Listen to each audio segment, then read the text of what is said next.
Hello दोस्तों, स्वागत है आप सभी का एक बार फिर से हमारे यूट्यूब चैनल में। आशा करते हैं आप लोग स्वस्थ होंगे, मस्त होंगे और अपनी तैयारी में व्यस्त होंगे। हम लोग मध्यकालीन इतिहास पढ़ रहे हैं। मध्यकालीन इतिहास के अंतर्गत हम लोग दिल्ली सल्तनत पढ़ रहे हैं। दिल्ली सल्तनत के कार्यकाल की बात की जाए तो यह 1206 से लेकर 1526 ईस्वी के बीच इनका शासनकाल होता है। इतने लंबे समय अवधि के बीच में देखा जाए तो दिल्ली सल्तनत पे 5 वंशों ने शासन करते हैं। एक बार उन वंशों के बारे में जान लेते हैं। ये 5 वंश कौन-कौन से थे जो दिल्ली सल्तनत पे शासन कर रहे थे। पहला वंश था गुलाम वंश, उसके बाद खिलजी वंश शासन करते हैं, उसके बाद इस पे तुगलक वंश शासन करते हैं, इसके बाद सैयद वंश शासन करते हैं, अंत में देखा जाए तो इस पे लोधी वंश शासन करते हैं। इन सबको हम लोग क्रम से एक-एक बारी-बारी से एक-एक करके सभी वंशों को अध्ययन करेंगे। हम लोग देखा जाए तो पहले वंश जो गुलाम वंश है उसके बारे में आपको संपूर्ण जानकारी दे दी गई है, जो आपके एग्जाम के पॉइंट ऑफ व्यू से महत्वपूर्ण था। हम लोग जो दूसरा वंश पढ़ रहे हैं, खिलजी वंश के बारे में अध्ययन कर रहे हैं। खिलजी वंश के अगर कार्यकाल की बात की जाए तो इसका कार्यकाल होता है 1290 से लेके 1290 से लेके 1320 ईस्वी के बीच ये खिलजी वंश का कार्यकाल होता है। अगर इसके संस्थापक की बात की जाए तो इसके संस्थापक कौन थे? संस्थापक थे जलालुद्दीन जलालुद्दीन फिरोज शाह खिलजी।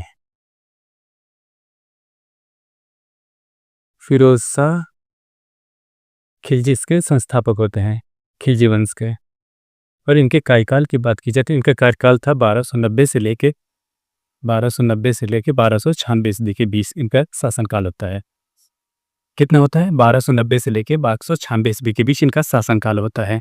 अब देखते हैं, जब जलालुद्दीन फिरोज शाह खिलजी सिंहासन पे आसीन होते हैं, जब ये सिंहासन पे आसीन होते हैं तो उसके पहले उन्होंने देखा जाए तो कुछ जो तुर्क सरदार थे इनका उनका दमन करते हैं। साथ ही साथ जो कैकुबाद थे और कैकुबाद के जो सिंहासन पे आसीन होते हैं दूसरा सुल्तान क्यूमर या जिसे नासरुद्दीन कहा जाता था, वे सिंहासन पे आसीन होते हैं। इनकी हत्या करने के बाद तब जलालुद्दीन फिरोज शाह खिलजी शासक बनते हैं। कह सकते हैं कि दिल्ली की बागडोर संभालते हैं। ये देखा जाए तो अपने शक्ति के आधार पर दिल्ली सल्तनत पे शासन करते हैं खिलजी वंश। अपने शक्ति के दम पे वे खिलजी वंश की स्थापना करते हैं। जब इतना करने के बाद जब ये सुल्तान बनते हैं तो इन्होंने देखते हैं कि साम्राज्य में इनके प्रति जो द्वेष भावना या कह सकते हैं कि इनके प्रति विद्रोह की भावना हर समय रहती थी। इन विद्रोहों को या कह सकते हैं कि साम्राज्य के स्थिति को शांत रखने के लिए उन्होंने एक रणनीति अपनाई। वह रणनीति होती, अगर आप से कोई आदमी या कह सकते हैं कोई व्यक्ति आपसे नाराज है, आप उसको खुश कैसे रखेंगे या प्रसन्न कैसे रखेंगे? सबसे पहली बात तो आप करेंगे उसके हित के कार्य करेंगे या कह सकते हैं उसको जैसे जो ज़रूरत हो उसको पूर्ति करें। जो उस समय जो तुर्क सरदार थे वे उनसे असंतुष्ट थे। क्यों असंतुष्ट थे? असंतुष्ट होने का कारण था कि उन्हें उच्च पदों पे आसीन नहीं किया जाता था। ये चीज़ जलालुद्दीन फिरोज शाह खिलजी को पहले से पता था। इसी वजह से उन्होंने ये रणनीति अपनाई कि जो बलबन के सभी सगे संबंधी थे तथा जो अमीर तुर्क सरदारों को संतुष्ट करने की रणनीति अपनाए। संतुष्ट या कह सकते हैं उनके साथ उदार व्यवहार रखने का रणनीति बनाए। आप उन्हें उच्च पदों पे आसीन किया, जैसे कह सकते हैं कि जब कह सकते हैं कि जैसे बलबन थे या इल्तुतमिश थे। इल्तुतमिश के समय ही देखा जाए तो तुर्कानी छेलियानी बना था। उन्हीं के समय जो अमीर तुर्क सरदार थे उन्हीं को सिंहासन या कह सकते हैं कि बागडोर दी जाती थी। और उसी देखा जाए तो उसके बाद बलबन जो था वो उच्च पदों पे अमीरों को ही नियुक्त करता था। उन्होंने अब इसी रणनीति को जलालुद्दीन फिरोज शाह खिलजी भी अपनाने लगे। उन्होंने ये रणनीति अपनाई कि जो बलबन के सगे संबंधियों थे उनको भी उच्च पदों पे आसीन किए। उसके साथ साथ जो अमीर तुर्क सरदार थे उनको भी उच्च पदों पे आसीन किए। और इसके साथ ही साथ उन्होंने जो अपने सगे संबंधी या विश्वास पात्र थे उनको भी उच्च पदों पे आसीन किए। देखा जाए तो उन्होंने जो अमीर सरदारों को नियुक्त करते हैं उन्होंने सबसे पहले देखा जाए तो जो दिल्ली के कोतवाल थे, कौन थे उस समय? दिल्ली के कोतवाल कौन थे? दिल्ली के कोतवाल पद पर कौन था? फखरुद्दीन थे। इनको उन्हीं पद पर रहने दिया है। फखरुद्दीन को दिल्ली का कोतवाल ही नियुक्त रहने दिया है फखरुद्दीन को। उसके साथ ही साथ अब जो बलबन का कह सकते हैं कि अब बलबन का जो भतीजा था, कौन? बलबन का भतीजा, बलबन के भतीजे को बलबन के भतीजे को जो कह सकते हैं बलबन के जो भतीजा था उसको कह सकते हैं कि आप दिल्ली का सबसे समृद्ध जो सूबेदार होता था जिसका नाम था कड़ा मानिकपुर कड़ा मानिकपुर कड़ा मानीपुर का सूबेदार नियुक्त करते हैं, या सूबेदार था वो। कहाँ का सूबेदार था? कड़क मानीपुर। कड़ा मानीपुर का सूबेदार, तो उसका नाम था मलिक चच्चू। क्या नाम था? मलिक चच्चू। वो था मलिक छज्जू। मलिक छज्जू था। ये देखा जाए तो उन्होंने नियुक्त करते हैं। उसके साथ ही साथ जब अगला पद दिया जाए, देखा जाए तो जो ख्वाजा खातिर थे, क्या थे? ख्वाजा खातिर जो थे, ख्वाजा खातिर। ख्वाजा खातिर की बात की जाए तो ये मुल्तान के वजीर थे। कहाँ के वजीर थे? मुल्तान के ये वजीर थे। मुल्तान के वजीर थे। आप इनके बारे में कह सकते हैं कि जो फ़खरुद्दीन के दामाद थे निज़ामुद्दीन, वे इन्होंने निज़ामुद्दीन ने ख्वाजा खातिर को कह सकते हैं इंता अपमान करते हैं, उनको गधे पे बैठा के कह सकते हैं मुंह पे कालिक लगा के साम्राज्य के चारों तरफ भ्रमण करते हैं। ये वही होते हैं, उन्हें मुल्तान का वजीर नियुक्त किया गया था। इन्हें भी उनके पद पे आसीन रहने दिए गए। इसके साथ ही साथ देखा जाए तो जो इसके बाद हम बात करते हैं कि जैसे जो जलालुद्दीन फिरोज़ शाह खिलजी के अब यहाँ से उन्होंने अपने जैसे सगे संबंधी या विश्वास पात्र जो थे उनको नियुक्त करते हैं।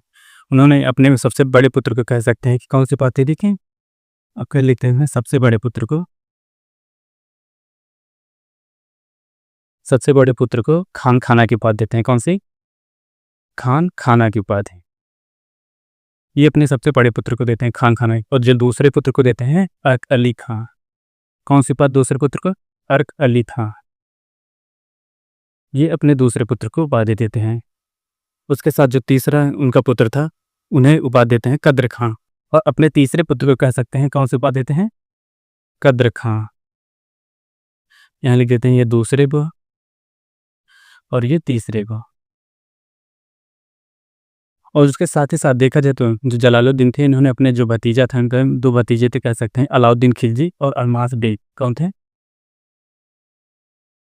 अलाउद्दीन खिलजी कह सकते हैं, अलाउद्दीन एवं अल्मास बेग को भी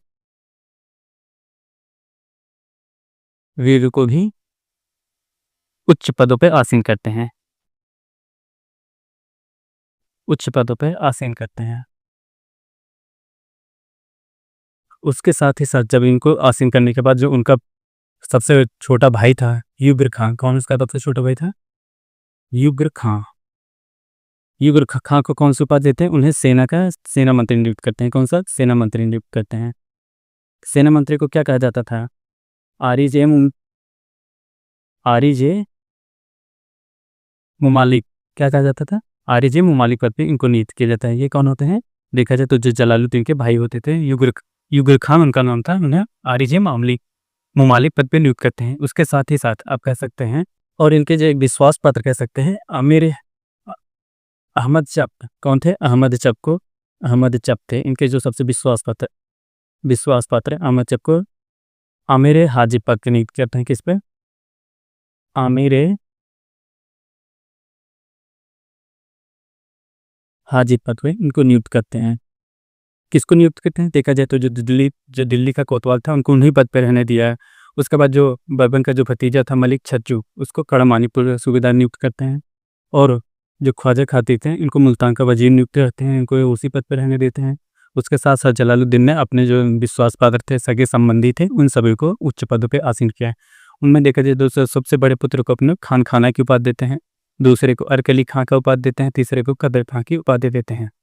और उसके साथ जो उनके भतीजे थे कह सकते हैं अलाउद्दीन खिलजी और अल्मास बेग को भी उच्च पदों पे आसीन करते हैं। और जो उनका सबसे छोटा कह सकते हैं जलालुद्दीन का सबसे छोटा भाई जो थे, उन्हें युगर खां की बात जो युगर खां थे उनको सेना मंत्री नियुक्त करते हैं। सेना मंत्री को उस समय क्या कहा जाता था? आमिर आरिज मुमालिक पद पे नियुक्त करते हैं। और उनके जो सबसे कह सकते हैं विश्वास पात्र जो थे, उनको आमिर हाजी पद पे नियुक्त करते हैं। इन सभी पदों पे इन सभी पदों को इन लोगों को इसलिए नियुक्त किया जाता है ताकि जो कह सकते हैं कि साम्राज्य की बागडोर है वो सुल्तान के हाथ में नियुक्त रह सकते या सुल्तान के हाथों में रहे। ये नहीं कि साम्राज्य में उपद्रव होने लगे या विद्रोह होने लगे। जब इनको आप देखा जाए तो जो सरदार थे, उन्हें अगर खुश रखेंगे तो ये साम्राज्य में विद्रोह का माहौल नहीं रहेगा। इसी वजह से यही उच्च पदों पर आसीन रखा है। उसके साथ ही साथ जो साम्राज्य की बागडोर है वे अपने हाथों में जलालुद्दीन फिरोज शाह खिलजी ने अपने हाथों में ही रखा था। इसके आगे की देखते हैं। इसके आगे अब कहानी ये होती है। अब आगे की बात की जाए तो आगे की बात ये थी कि 1290 ईस्वी में, आप कह सकते हैं अगस्त 1290 ईस्वी में, क्या अगस्त 1290 ईस्वी में 1290 ईस्वी में जो कड़ा मानिकपुर के सूबेदार थे, कह सकते हैं कड़ा मानिकपुर के जो सूबेदार थे, मलिक छज्जू। कौन थे? मलिक छज्जू। ये अपने साम्राज्य में विद्रोह कर देते हैं। क्या कर देते हैं? अपने साम्राज्य में विद्रोह कर देते हैं। विद्रोह करने के साथ ही साथ उन्होंने सुल्तान सुल्तान सुल्तान मुगीसुद्दीन मुगीसुद्दीन उपाधि धारण की। कौन से?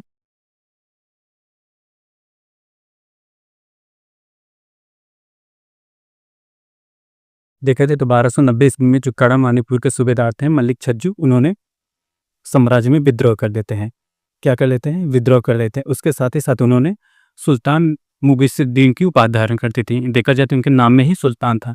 अगर कोई व्यक्ति सुल्तान उपाधि धारण कर लेता है कि इसका तात्पर्य ये होता है कि वह अपने आप को सुल्तान या स्वयं का स्वतंत्र शासक नियुक्त करना चाहता है।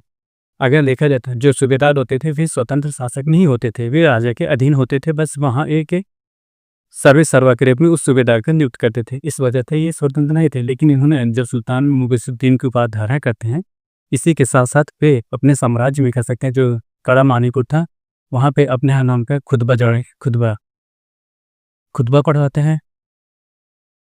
पढ़वाते हैं और साथ ही साथ अपने नाम का सिक्का भी जारी करते हैं। अपने नाम का सिक्का जारी करते हैं। देखा जाता है जब कोई सुल्तान, या कह सकते हैं कि जब कोई शासक या जो राजा बनता है तो दो कार्य सबसे पहले करता है अपने नाम का खुतबा पढ़वाता है और अपने नाम का सिक्का जारी करता है। इसी वजह से जब सिक्का और खुतबा पढ़वा रहेगा तो वो लगेगा कि हाँ यही सुल्तान है। यही कार्य देखा जाए तो जो मलिक छज्जू था इन्होंने किया था। जब इन्होंने अपने साम्राज्य में विद्रोह किया तो इसके साथ ही साथ कई जो सूबेदार थे इनका सहयोग करते हैं। लेकिन जलालुद्दीन के जो दूसरे पुत्र थे, जिन्हें अर्क अली खां की उपाधि दी गई थी। कौन से दी गई थी? अर्क अली खां की जो उपाधि दी गई थी, अर्क अली खां की, इन्हें भेजा जाता है कि इस विद्रोह को दमन करने के लिए। देखा जाए विद्रोह दमन करने के लिए जब ये जाते हैं तो विद्रोह का उन्होंने दमन करते हैं। उसके साथ ही साथ जब विद्रोह का दमन हो जाता है तो जो मलिक छज्जू थे ये भाग जाते हैं अपने सभी साथियों के साथ हैं। वे जब भाग जाते हैं और अंत में जो मलिक छज्जू थे और उनके जो सहयोगी थे उनको पकड़ा जाता है, तो वे राजा के सामने उन्हें गंदे वस्त्र, या कह सकते हैं गंदे कपड़ों में और बेड़ियों में जकड़े रह के वे सुल्तान के सामने प्रस्तुत किए जाते हैं। तो जो जलालुद्दीन थे इतने भावुक हो जाते हैं कि वे रोने लगते हैं। इसी के साथ जब वे रोने लगते हैं तो उन्होंने आदेश देता है कि इन्हें स्वच्छ, आप कह सकते हैं कि साफ कपड़े पहनाए जाए और उन्हें एक सम्मानित रखा जाए। इस वजह से जब ये सम्मानित रखा जाए उसके बाद उन्हें जो उनके सहयोगी थे और उन्हें दावत पे आमंत्रित करते हैं। किसे? दावत पे भी आमंत्रित करते हैं। तायशाही में इन्हें दावत के लिए आमंत्रित करते हैं। जब वे दावत पे आते हैं तो जो उनके जो सहयोगी थे उन्होंने उनकी प्रशंसा, कह सकते हैं जलालुद्दीन ने प्रशंसा करते हुए कहा कि आप लोग अपने जीवित एकमात्र सुल्तान के प्रति वफादार थे। ये उनकी प्रशंसा करते हैं उनके सहयोगी की। और अंत में देखा जाए तो वे उन्हें इनके सहयोगियों को कह सकते हैं कि क्षमा कर देते हैं। और उसके साथ जो मलिक छज्जू थे, मलिक छज्जू को भेज दिया जाता है, जो अर्क अली खां के नेतृत्व में इन्हें भेज दिया जाता है इनकी देख रेख में। उसके बाद अब देखा जाए तो कड़ा मानिकपुर का सूबेदार, या कह सकते हैं कड़ा मानिकपुर का क्षेत्र जो था वह खाली था। उस कड़ा मानिकपुर के अगला सूबेदार किसे नहीं किया जाता है? अलाउद्दीन को अगला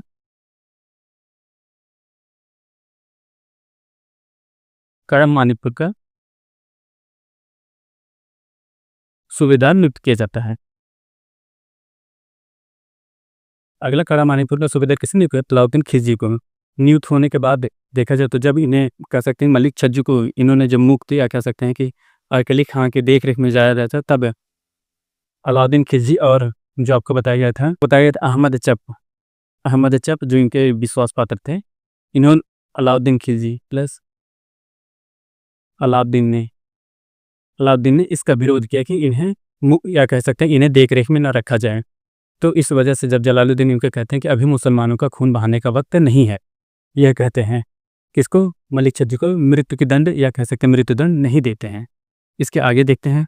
आज के लिए बस इतना ही। हम लोग कल की क्लास में पढ़ेंगे कि जलालुद्दीन जो फिरोज शाह खिलजी थे उनके शासनकाल में जो षड्यंत्र हो रहे थे, कल की क्लास में हम उनके षड्यंत्र के बारे में बात करेंगे कि उन्होंने कौन कौन से या उनके प्रति कौन षड्यंत्र कर रहा था या कौन उनको रणनीति कर रहा है कि उनको अगला कह सकते हैं उन्हें उनके शासनकाल या उनके राजा पद से पदच्युत करने के लिए। इनके बारे में हम लोग कल की क्लास में देखेंगे। आज के लिए बस इतना ही। हम लोग मिलते हैं नेक्स्ट वीडियो में, अगली क्लास में कह सकते हैं कि तब तक के लिए धन्यवाद, बाय बाय। और हमारे चैनल पे नए हो तो चैनल को लाइक करें, शेयर करें, सब्सक्राइब करें। Thank you.